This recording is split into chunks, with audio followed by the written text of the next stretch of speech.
Welcome to the homework solution tutorial on 2D to 2E. Here I will be covering number 11. Okay, number 11.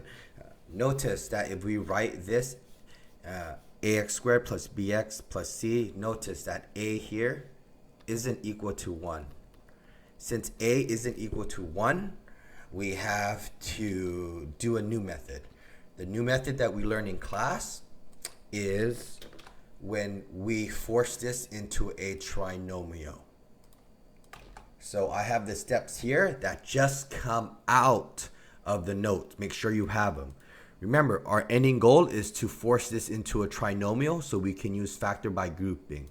All right, so let's find the a, b, and c here. So our a, like what we said, was equal to 6, and then our c here is equal to -3. Okay. Identify the product of a times c. Well, it would be 6 times -3. Let me color code it to help you. And that will equal the number -18. Then you want to find the value of b. We know that the value of b here is just -7. So we can write b is equal to 7. All right. So then we want to identify two numbers that multiply to make that product of 18. So just let's make sure we write that. -18. That adds up to make b, which is 7. All right. Let's see. Let's go over some possibilities. 1 and 18. Nope, that wouldn't work. What about 2 and 9? Oh, 2 and 9 does work to make 7. So 2 times -9 does get you -7. What is 2 plus -9? Does that get you 7? No. So let's try this again.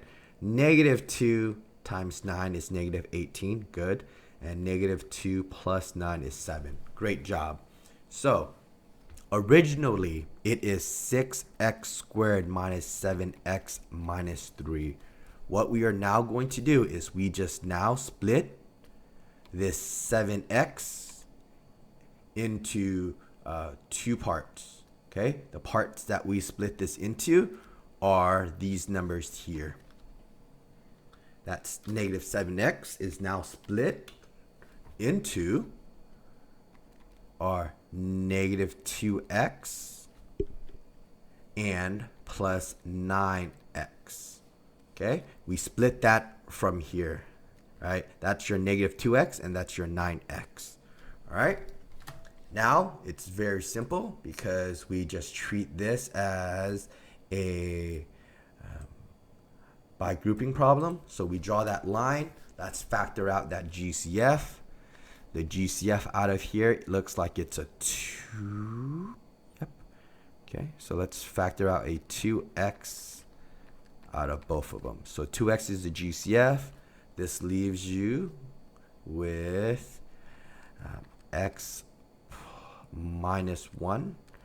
And then let's factor this out here. It looks like the biggest number here is just a 3. Okay, so let's pull out a 3 here. This leaves you with just x minus 1. So the format, again, let me repeat. Okay, when we do by grouping, the first expression is just the GCF. So it is 2x plus 3. And the second expression is the shared term, which is just going to be x minus 1. There you go. Those are your factor in factor form of number 11.